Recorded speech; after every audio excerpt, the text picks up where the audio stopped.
자, 오늘 읽은 본문은 오늘 우리가 함께 읽어야 될 본문 전체에서 정말 지극히 한 부분만을 우리가 함께 읽은 건데요.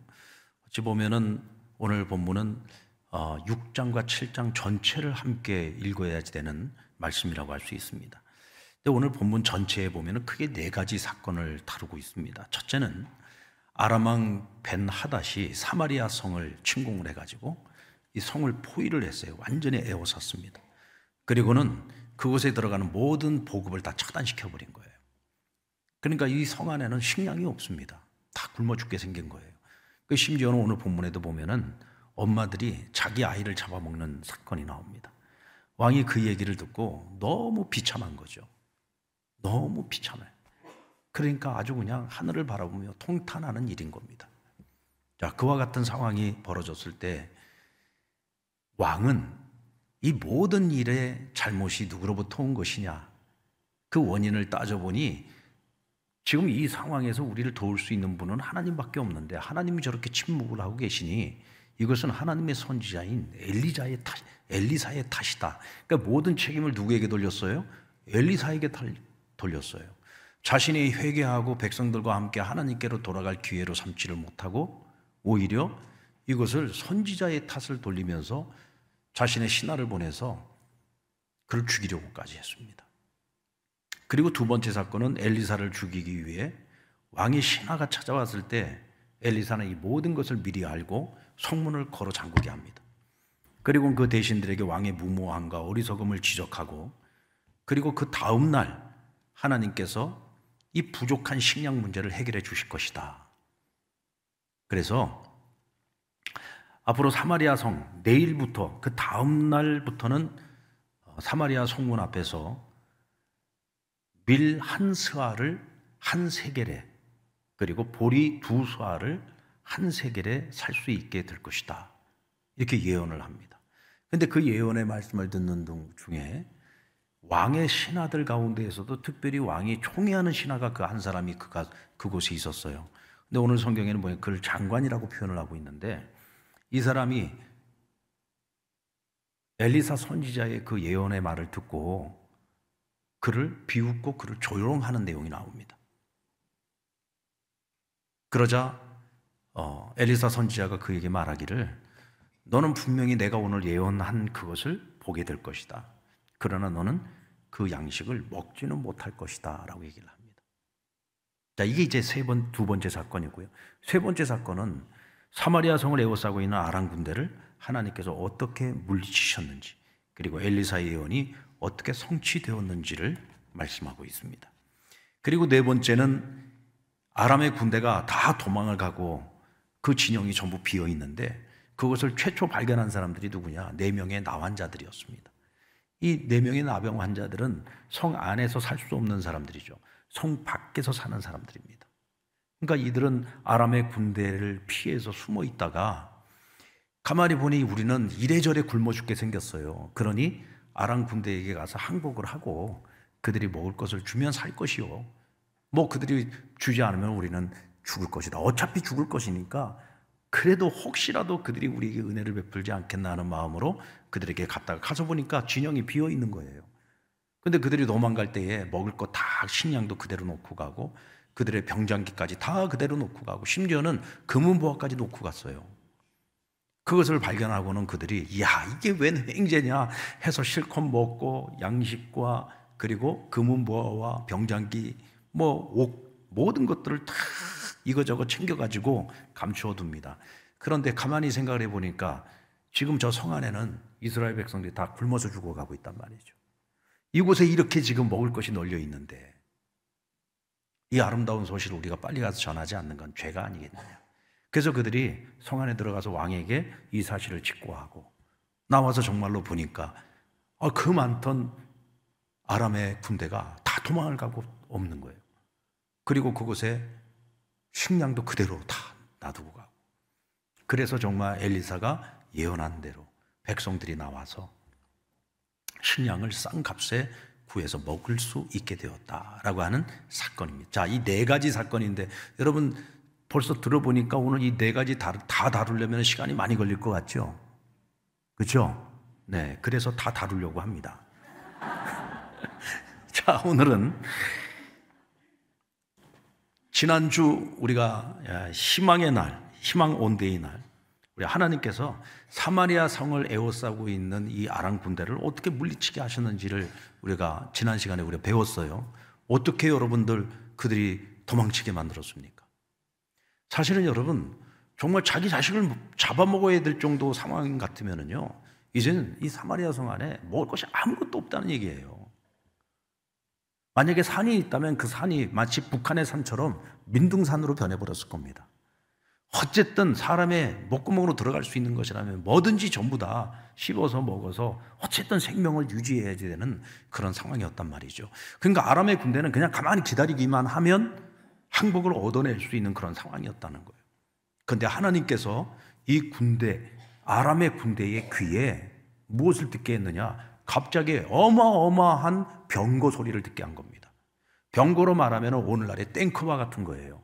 그러니까 어마어마한 병거의 소리를 듣게 하고 말발굽 소리를 듣게 하고 그리고 몰려오고 있는 군대의 소리를 듣게 한 거예요. 근데 그 소리가 얼마나 컸는지 자신들의 군대로는 도저히 그들과 싸워서 이길 수 없을 것 같은 두려움을 갖게 만드신 겁니다. 그래서 그들이 상상할 때 어떤 상상을 했느냐면, 이스라엘 왕이 자신들이 가지고 있는 모든 금은보화를 저들에게 다 갖다 주고 애굽의 군대와 그리고 햇사람들의 그 군대를 동원해가지고 우리를 치려고 하는구나. 우리가 여기 있다가는 다 죽게 생겼다. 그래가지고는 급히 도망을 치느라고 그들이 가지고 있던 병장기, 식량 다 놓고 도망을 가버렸다는 거예요. 누가 하신 거예요? 누가 하신 거예요? 하나님이 하신 거예요. 여러분들, 이 사람들이요, 싸움을 못하는 사람들이 아니에요. 이 아람 군대는 보통 군대가 아닙니다. 이 사람들이 전략을 쓰는 것을 보면 보통 전략이 아니에요. 그들은 주로 적으로 하여금 성에서 나오도록 유인을 합니다. 성에서 나오도록 계략을 꾸며가지고 나온 그들을 숨어 있다가 매복으로 그들을 쳐서 공격하는 그런 공격법을 많이 사용을 했어요. 그리고 오늘처럼 이렇게 성을 완전히 에워싸고 포위를 해서 보급로를 차단을 하고 스스로 항복하고 나올 수밖에 없도록 하는 아주 뛰어난 전략을 사용할 줄 아는, 다시 말하면 아주 전쟁에 능한 군대라는 것을 알 수가 있습니다. 그런데 여러분, 아무리 막강한 군대라고 할지라도 어찌 그들이 하나님을 대적할 수 있겠습니까? 어찌 그들이 하나님과 싸워서 이길 수가 있겠어요? 재미있는 것은 이 벤하닷이요, 어마어마한 군대를 이끌고 올 때마다 단 한 번도 제대로 된 싸움을 한 번도 못 해보고 다 주랭랑을 치고 전부 도망을 친 사건들이 나옵니다.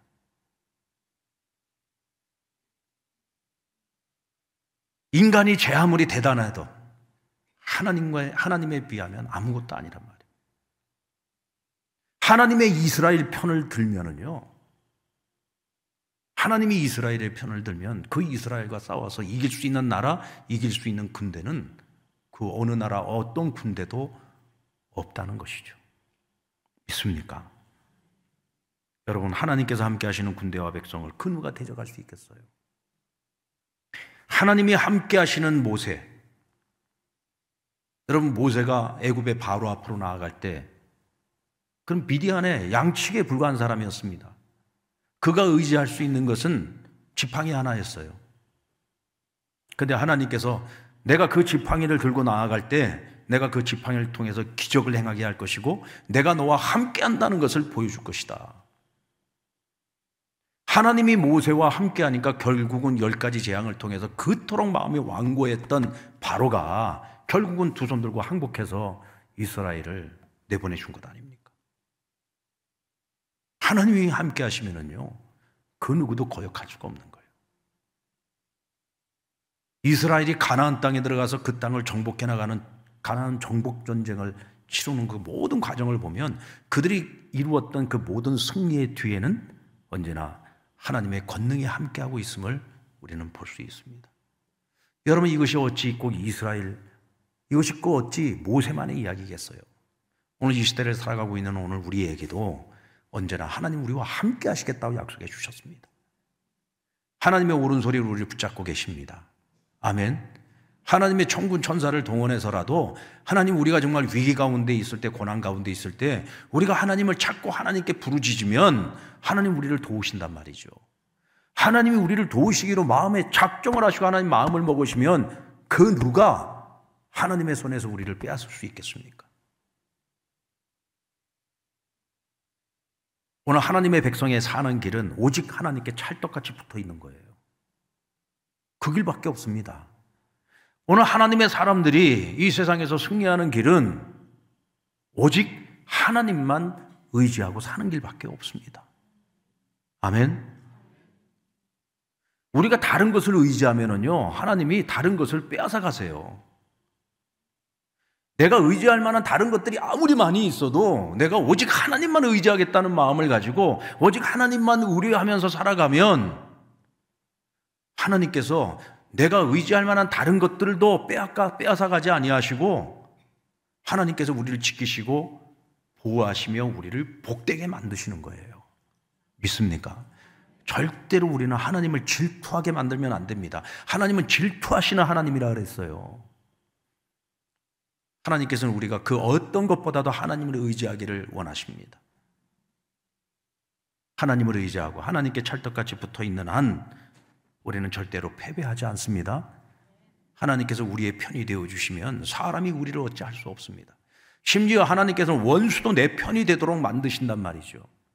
그래서 여러분, 아람 연합 군대가 쳐들어왔을 때 하나님께서 그들끼리, 자기네들끼리 서로 쳐 죽이도록 만드셔가지고 이스라엘 백성들은 칼 한번 써보지도 않고 승리를 거두도록 만드시기도 하셨어요.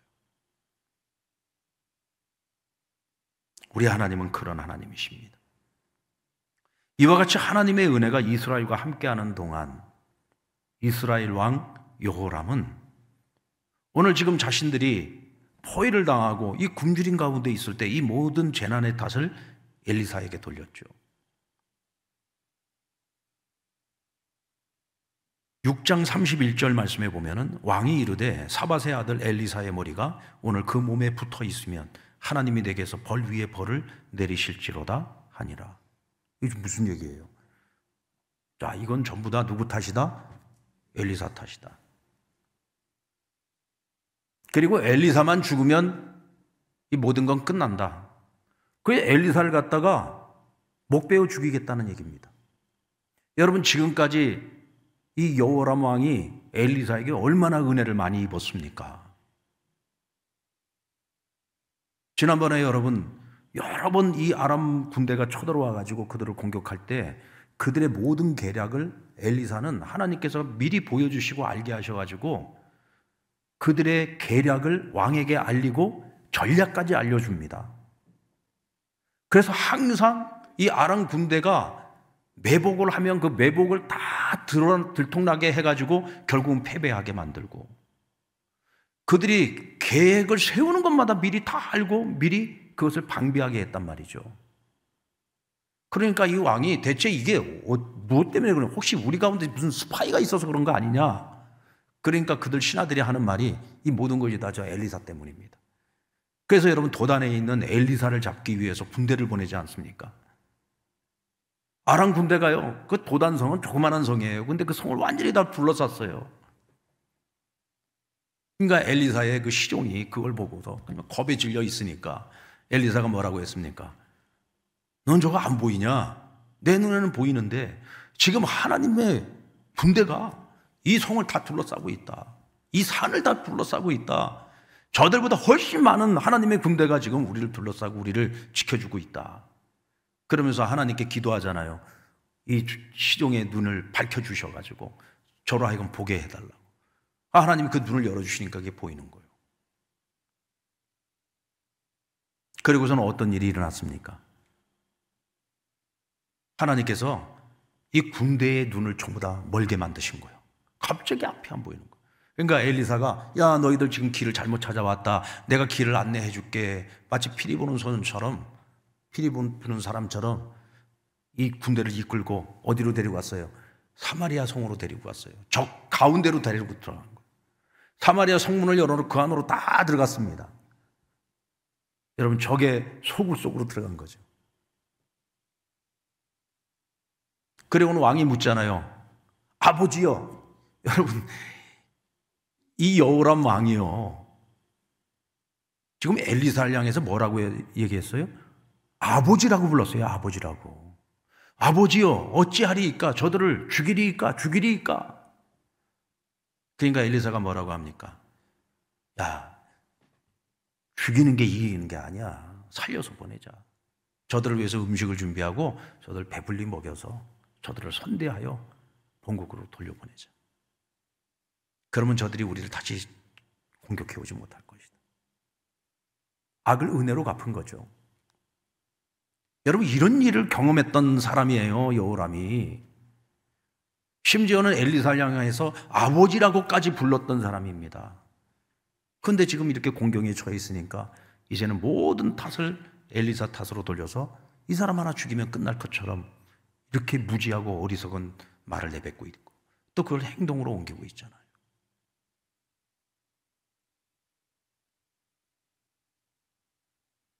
모세가 이스라엘 백성들을 이끌고 홍해를 건너고 광야 40년 지도자 생활을 하는 동안에 제일 힘든 것이 뭐였을 거라고 생각합니까? 여러분, 광야의 어려움이었을까요? 때로는 먹을 식량이 떨어지고 물이 없고, 때로는 아말렉 족속과 같은 적들이 우글거리고, 이런 것들이 두려웠을까요? 아니요. 모세는 그런 것들은 하나도 겁나지 않아요. 근데 모세를 가장 속썩이고 제일 힘들게 하는 사람들이 어떤 사람들이냐면, 어렵고 힘든 문제가 생길 때마다 지도자 모세에게 모든 책임을 묻고 반역을 일삼고 백성들의 동요를 조장하는 사람들이었어요. 그래서 황금 송아지도 만들게 만들고 우리를 여기까지 데려가 우리 다 죽게 만드느냐고 모세를 원망하고, 심지어는 모세를 돌로 쳐 죽이려고 하는 이들이 있었잖아요. 근데 항상 백성들이 동요를 할 때에는 그것을 뒤에서 조장하는 사람들이 있었단 말이죠. 사실은 여러분, 적은 밖에 있는 게 아니라 가장 무서운 적은 안에 있는 거예요. 모세가 얼마나 힘들었었겠습니까? 근데 오늘 요람 왕이 바로 그런 사람이에요. 이런 사람들의 특징은 뭐냐면, 어떤 문제가 있을 때 문제를 해결 중심으로 보지 않아요. 문제를 해결 중심으로 보면 이스라엘 백성들이 해결할 수 있는 길은 하나밖에 없습니다. 하나님께 부르짖는 거예요. 하나님을 의뢰하고 기도하는 겁니다. 지금까지 그들이 기도해서 살았지, 그들이 이와 같이 문제 중심으로 이게 대체 무엇이 문제냐, 대체 이게 누구 탓이냐, 이렇게 누군가를 탓하고 이걸 문제 중심으로 풀려고 해가지고 한 번이라도 해결한 적이 있습니까? 그래놓고 이 사람들은 절대로 자기가 책임지지 않습니다. 결국 백성들을 선동해서 일을 저질러 놓고 자기들은 항상 뒤로 빠지죠. 그리고 책임은 전부 백성들에게 전가합니다. 빌라도도 그러지 않았습니까? 자기에는 예수를 살릴 수 있는 권한이 있음에도 불구하고, 법적으로 봤을 때 예수를 죽일 만한 이유가 하나도 없음에도 불구하고 그는 백성들의 눈치를 보느라고, 대제사장과 종교인들의 눈치를 보느라고 예수님을 십자가에 못 박으라고 선언을 했습니다. 그래놓고 뭐라고 합니까? 손을 씻으면서 저 예수의 피에 나는 조금도 책임이 없다. 그리고 자기 책임을 면피하려고만 했잖아요. 여러분, 이런 사람들을 믿고 어떻게 살아갈 수 있겠습니까? 적어도 지도자는 스스로 책임질 줄 아는 사람이 지도자가 돼야 되는 거죠. 어찌 보면 이와 같은 고난과 어려움과 시련이 찾아왔을 때 백성들이 굶주려 심지어 자기 아이를 잡아먹을 수밖에 없는 그런 상황까지 처해 있을 때, 그는 가슴을 치고 하나님 앞에 옷을 찢으며 머리에 죄를 뿌리고 회개하면서 백성들과 함께 하나님께로 돌아가기 위해 노력을 했었어야죠. 그러나 그는 끝까지 돌이키지 않고 결국 신하를 보내어 엘리사를 죽이려고까지 했단 말이죠. 여러분, 이런 사람의 최후는 어떻게 끝날까요? 결국은 나중에 예후라고 하는 자가 일어나서 구테타를 일으키고 예후의 칼날에 여호람은 비참하게 죽임을 당하게 됩니다. 여러분, 우리 그리스도인들은 하나님의 사람들입니다. 우리는 어떤 경우에도 하나님을 믿고 오직 하나님만을 의지하고, 문제가 있을 때는 절대로 문제를 문제 중심으로 보지 말고 하나님 앞에서 해결하기 위해서 애를 써야 됩니다. 아멘. 여러분들에게 어떤 문제가 있든지 하나님께 부르짖으십시오. 하나님을 믿고 하나님께 의뢰하시기 바랍니다. 우리 인생의 답은 하나님밖에 없어요. 엘리사는 아주 구체적으로 하나님께서 행하실 일들을 예언했습니다. 7장 1절 말씀을 보면 같이 읽겠습니다. 시작. 엘리사가 이르되 여호와의 말씀을 들을지어다. 여호와께서 이르시되 내일 이맘때에 사마리아 성문에서 고운 밀가루 한 스아를 한 세겔로 매매하고 보리 두 수아를 한 세겔로 매매하리라 하셨느니라. 아멘. 자, 지금은 먹을 것이 없어서 아예까지 삶아 먹는 상황인데 내일이면 어떻게 된다고요? 성문 앞에 나가서 너희가 정상적으로 밀과 보리를 사 먹을 수 있게 하시겠다는 거예요. 자, 그러면 그 이전 사마리아 성의 상태가 어떤 상태인지를 한번 볼까요? 6장 25절 말씀을 보면은 우리 같이 한번 읽어보겠습니다. 시작. 아람 사람이 사마리아를 에워싸므로 성중이 크게 줄여서 나귀머리 하나에 은 80세겔이요 비둘기 똥 4분의 1 갑에 은 5세겔이라. 자, 여러분, 은 80세겔. 은 80세겔이면 이건 어마어마한 돈이에요. 그런데 나귀머리 하나가 은 80세겔이라는 거예요. 거기다가 비둘기 똥 4분의 1 값에 은 5세겔이라. 비둘기 똥 뭐에 쓰려고 이거를 돈을 주고 사는지 모르겠어요. 그래서 제가 한번 찾아봤더니 이것이 어떤 식량을 의미하는 것인데 비둘기 똥처럼 생긴 곡식이랍니다. 이걸 비유적으로 비둘기 똥이라고 표현을 하는 것인데 이게 곡식의 일종인데 이 곡식은요 평상시에는 잘 먹지도 않는 곡식이래요. 어떻게 보면 가장 싸구려 곡식인 거죠. 평상시 같으면 사람들이 거들떠보지도 않을 곡식인데 이것이 은 5세겔에 팔린다는 거예요. 그러니까 여러분 여기 상황이 지금 어떤 상황입니까? 그런데 하루 만에 하나님께서 이 모든 문제를 다 해결해 주시겠다는 거예요. 그런데 하나님은 어떻게 해결해 주실지는 알 수가 없어요. 그러나 분명한 것은 하나님께서 해결해 주신다는 겁니다.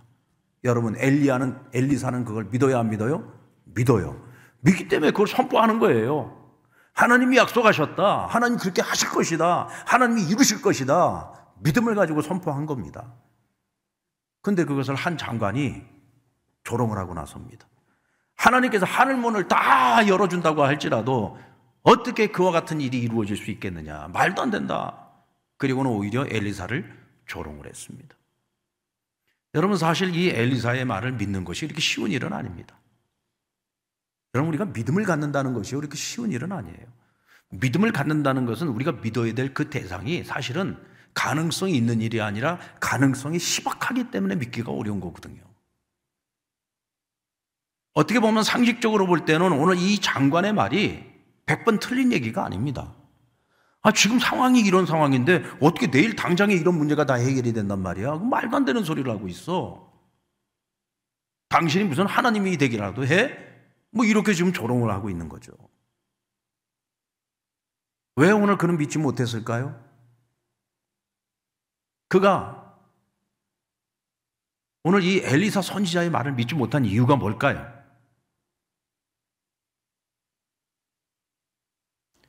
그는 엘리사가 하나님의 사람이라는 것을 믿지 못하는 거죠. 인정하지 않는 거예요. 그저 단순한 사람의 공언이라고 보는 것입니다. 근데 아니잖아요. 엘리사가 그와 같이 예언하고 선포할 수 있는 것은 그가 믿는 하나님의 말씀을 들었기 때문이죠. 하나님의 약속을 들었기 때문입니다. 아멘. 여러분 우리는 믿어야 합니다. 믿어야 합니다. 여러분 성경이 말씀하는 것이 뭐예요? 믿는 대로 되는 거잖아요. 믿는 대로 되는 것 아닙니까? 우리가 그리스도인으로 믿음의 사람으로 살아간다는 것이 뭐예요? 우리가 세상 사람들하고 다른 이유가 뭡니까?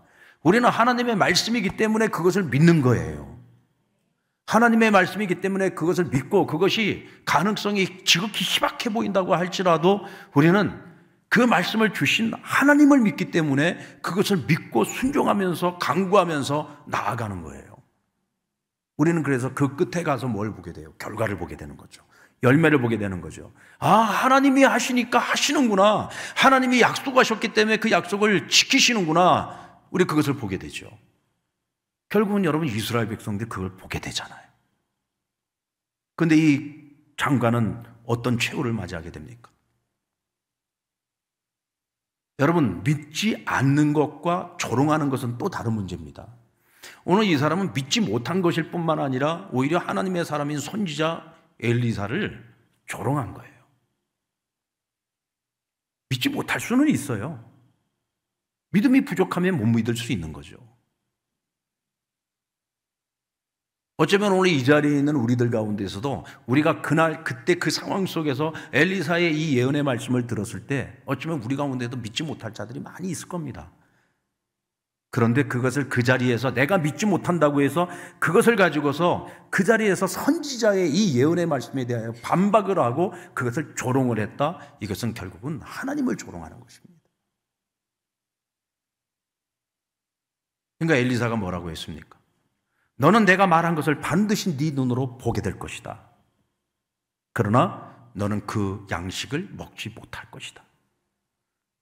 여러분, 그 다음날 어떤 일이 일어났습니까? 백성들이 성문을 열고 양식이 있다는 말을 듣고 몰려 나오는데 너무 많은 백성들이 한꺼번에 몰려 나오는 바람에 성문 앞을 지키고 있었던 이 관리가, 이 장관이 사람들의 발에 밟혀서 죽었다 그랬어요. 엘리사 선지자의 예언대로 그는 하나님의 약속의 말씀이 이루어지는 것을 눈으로 보기는 했지만 양식을 먹어보지도 못한 채 사람들의 발에 밟혀서 죽고 마는 것입니다. 비참한 최후를 맞이하는 거죠. 여러분, 믿어서 하나님의 역사, 하나님의 약속의 말씀이 이루어지는 것을 보기를 원하십니까? 아니면 불신하여 오히려 우리가 축복을 누리는 것이 아니라 저주를 받게 되는 그런 자리에 서지 않기를 주의 이름으로 축원합니다. 왜요? 우리는 믿음의 사람이니까. 항상 기억하십시오. 우리는 여러분 그리스도인이라고 하는 것은요, 믿음의 사람이라는 뜻입니다. 우리는 믿는 겁니다. 무엇을 믿어요? 하나님의 말씀을 믿는 거예요. 하나님의 말씀을 믿는 것은 곧 하나님을 믿는 것입니다. 하나님을 믿는 것은 곧 하나님의 말씀을 믿는 것입니다.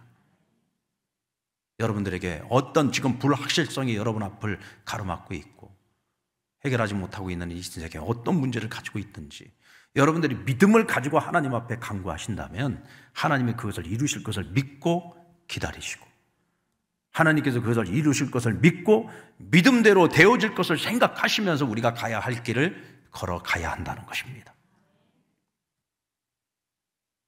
마지막입니다. 나병 환자들 이야기입니다. 자, 이 사람들은 성 안에 살지 못하는 사람들이라 그랬죠. 왜요? 이 사람들은 전염성이 강한 병을 가지고 있었기 때문에 성 안에서 살 수가 없어요. 성 밖에서, 그것도 사람들이 살지 않는 곳에서, 사람들이 살고 있는 곳에서 멀리 떨어진 곳에 자기들끼리 집단촌을 이루고 살아가야 되는 곳인 사람들입니다. 그러니 여러분, 성 안에 사람들도 먹을 것이 없는데 지금 이 나환자촌에 있는 이 사람들이 어찌 먹을 것을 어디 가서 구할 수 있었겠습니까? 아까도 말씀드린 것처럼 이제는 죽기 아니면 살기라는 마음으로 아람 진영에 가서 항복을 하고 살 길을 찾고자 했어요. 근데 막상 와서 보니까 그 안에 병사들은 다 도망가고 없고 그들이 가지고 온 것들이 그대로 남아있는 것을 발견하게 됩니다. 실컷 먹었습니다. 옷과 식량과 귀중품을 가지고 그것을 자기들이 있을 곳에 가서 숨기기까지 했습니다. 그런데 어느 순간에 번쩍 정신이 드는 거예요. 무슨 생각이 들었을까요?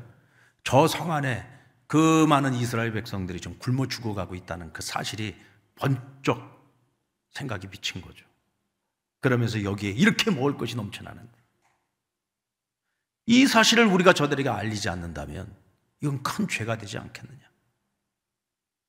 그래서 그들은 먹는 것을 멈추고 감추는 것을 멈추고 성 안으로 들어가서 왕에게 이 사실을 알립니다. 그런데 왕도 도무지 이 사실을 믿지 못하겠죠. 어떻게 이 사실을 믿을 수가 있겠습니까? 그래서 신하들을 보내서 그 사실을 확인을 해봤더니 진짜로 군대가 다 도망가고 없는 거예요. 그래서 백성들을 다 내보내가지고 백성들이 엘리사가 예언한 대로 밀 한 스아를 한 세겔로, 보리 두 수아를 한 세겔로 사 먹을 수 있게 해 주었다는 것입니다.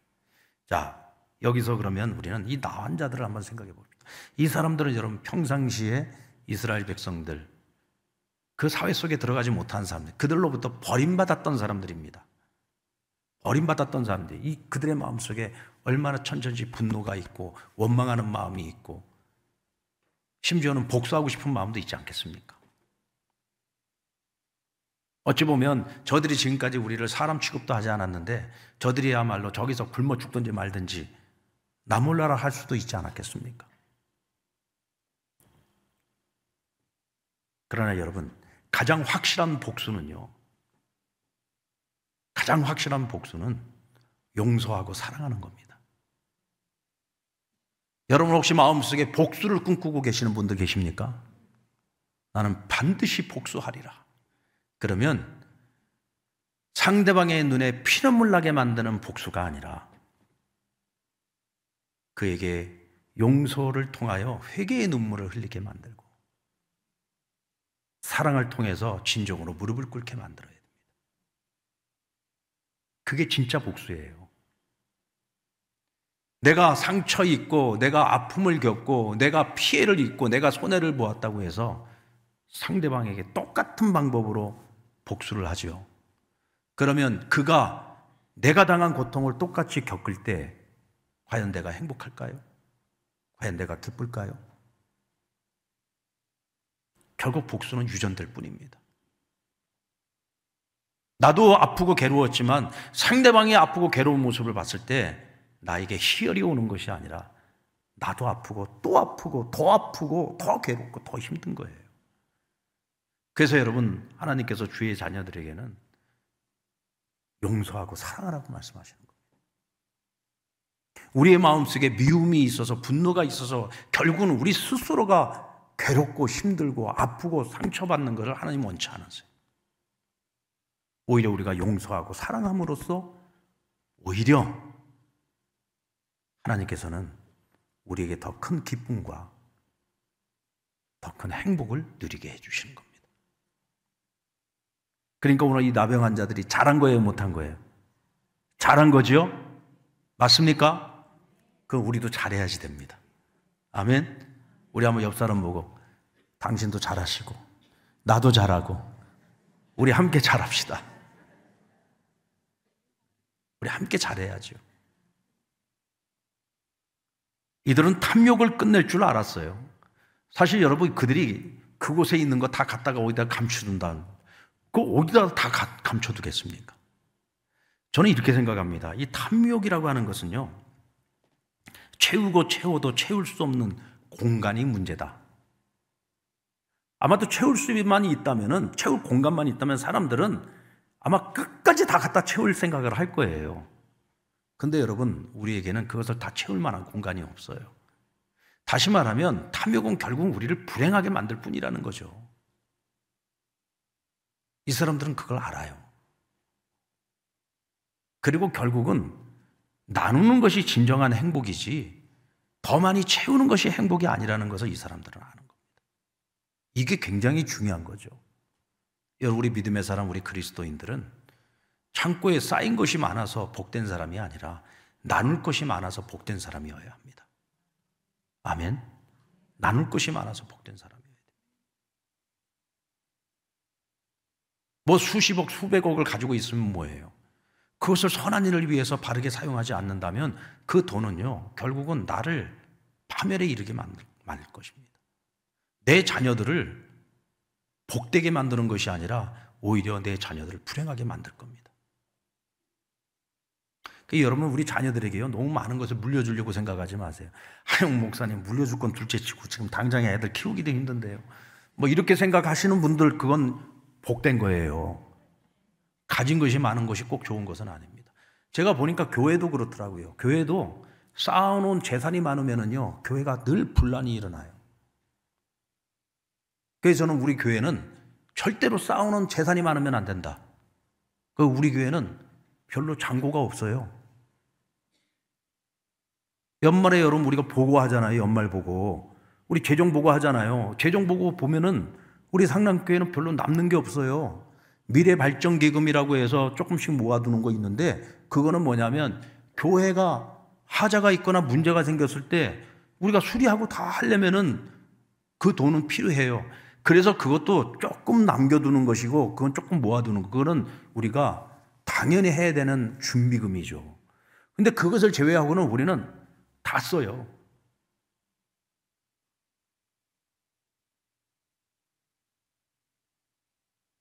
우리는 재산을 절대로 갖지 않을 겁니다. 우리 상랑교회는. 왜냐하면 교회가 부동산 자산이 많고 가지고 있는 재정이 너무 많으면요, 쓸데없는 생각도 자꾸 하게 돼요. 우리는 하나님이 주시는 대로 하나님이 기뻐하시는 일들을 열심히 해서 그걸 빨리빨리 다 써야 되는 거예요. 나누고 베풀 것이 있으면 빨리빨리 나누고 베풀어서 빨리빨리 다 써야 되는 거예요. 그래야 하나님이 우리의 빈 곳간을 넘치도록 또 채워주시고 또 채워주시고 또 채워주시는 겁니다. 아멘. 하나님이 우리가 꼭 해야 할 일들을 보여주시면 우리는 빚을 내서라도 해야 되는 거예요. 그러면 하나님께서 그건 다 채워주시는 겁니다. 그러니까 우리는 가진 것이 많아서 복 있는 자들이 아니라 할 일이 많아서 복 있는 자들이고, 할 일이 많으니까 하나님께서 그때그때 그 일을 할 수 있도록 채워주셔서 그 일을 할 수 있는 능력을 갖게 되는 거예요. 그게 복된 겁니다. 오늘 이 사람들은 탐욕을 끝냈어요. 그것이 그들을 복되게 하는 것입니다. 여러분, 좋은 것은 나누어야 됩니다. 오늘 이들이 뭐라고 했습니까? 이 아름다운 것들이 여기 있는데 이 아름다운 것들을 우리가 함께 나누어야 되지 않겠느냐라고 이야기를 합니다. 정말 중요한 말씀이죠. 여러분, 오늘 우리가 가지고 있는 가장 아름다운 것이 무엇입니까? 복음이잖아요. 나를 살리고 우리를 살린 것이잖아요. 그 복음이 우리를 살리지 않았습니까? 그 복음이 본질상 진노의 자녀였던 우리를 하나님의 자녀가 되게 하지 않았습니까? 오늘 죽으면 심판받을 수밖에 없는 우리가 영원한 하나님 나라를 소유하고 하나님의 유업을 받는 자들로 우리의 신분을 바꿔준 것이 복음 아닙니까? 복음보다 더 아름다운 것이 무엇인가요? 여러분이 가지고 있는 것 중에서 최고로 아름다운 것이 뭐예요? 복음이잖아요. 그러면 이 복음은 어떻게 해야 돼요? 이 아름다운 복음의 소식, 이 기쁜 소식을 더 많은 사람들에게 알려야죠. 지금 저 성 안에 있는 사람들은 여기에 이렇게 아름답고 좋은 것들이 있는데도 모르고 있으니까 아무도 나와서 이것을 먹을 생각을 못하고 있잖아요. 누군가는 가서 전해줘야지 나와서 이것을 먹고 살 것 아니겠습니까? 여러분들, 여기 먹을 것이 지금 넘쳐나고 있어도요, 저 성 안에 있는 사람들에게 이 아름다운 소식을 알려주지 않으면 이 사람들은 결국 여기 다 굶어 죽게 돼 있어요. 더 많은 사람들이 굶어 죽는 겁니다. 오늘 이 땅에 여러분들 이 복음을 알지 못해서 믿음이 없어서 죽어가고 있는 수많은 영혼들이 있어요. 그러나 우리가 이 아름다운 이 소식을 한 사람이라도 더 알려주면 우리가 한 영혼이라도 더 살릴 수 있는 거예요. 그냥 주님 알지 못하고 죽어야 될 영혼, 그 한 영혼을 우리가 살릴 수 있단 말이에요. 근데도 우리가 이 아름다운 소식을 전하지 않고 우리에게 있는 이 가장 아름다운 것을 누구와도 나누지 않고 살아간다면 그것은 오늘 이 사람들이 말한 것처럼 죄라고 이야기를 합니다. 그것이 죄입니다. 아멘. 그것이 죄라고 말합니다.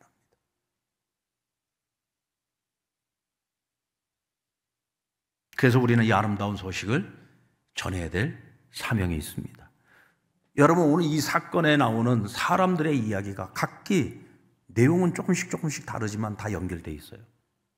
그런데 오늘 이들을 통해서 얻는 교훈은 결국은 우리에게 무엇을 말씀하고 있느냐면, 너희는 믿음의 사람이야, 너희는 하나님의 사람이야, 하나님의 자녀야, 그리스도인이야. 그렇다면 너희는 어떤 마음을 가지고 살아야 되는, 어떤 태도를 가지고 살아가야 되는지, 무엇에 가장 최고의 가치를 가지고 살아가야 되는지, 너희가 어떤 모습으로 어떤 행위를 가지고 살아가야 되는지를 우리에게 구체적으로 교훈해 주고 있는 것입니다. 그래서 많은 이야기지만 오늘 다 다른 거예요. 보니까 한 사건도 그냥 빼놓을 수 있는 사건이 없어요. 사랑하는 성도 여러분, 하나님이 우리와 함께 하시면 이길 수 있습니다. 하나님이 함께 하시면 사면이 다 막혀 있다 할지라도 우리에겐 반드시 살 길이 있습니다. 아무리 대적이 강하다고 할지라도, 우리를 둘러싸고 있는 환경이 아무리 정말 희망이 보이지 않고 소망이 보이지 않는다고 할지라도 하나님이 우리와 함께 하시면은 반드시 길이 보입니다. 믿습니까? 우리 믿음의 사람들은 책임을 질 줄 알아야 됩니다. 늘 하나님께 받은 그 은혜에 대한 책임감을 가지고 만약에 문제가 있다면 그 문제를 남 탓을 할 것이 아니라 이것이 내 탓이라는 마음을 가지고 어떻게든 그 문제를 하나님 앞에서 해결하기 위해서 무릎 꿇어야 돼요. 하나님 앞에서 해결하기 위해서 부르짖어야 되는 겁니다. 절대로 남에게 탓하지 마세요. 남에게 책임을 전가하지 마십시오. 그것은 절대로 우리 그리스도인의 삶의 태도가 아닙니다.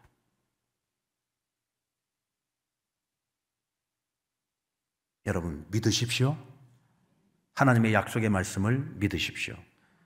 일말의 가능성이 보이지 않는다고 할지라도 하나님께서 내게 이루시겠다고 말씀하시면 믿으십시오. 믿어야 이루어지는 것입니다. 아멘.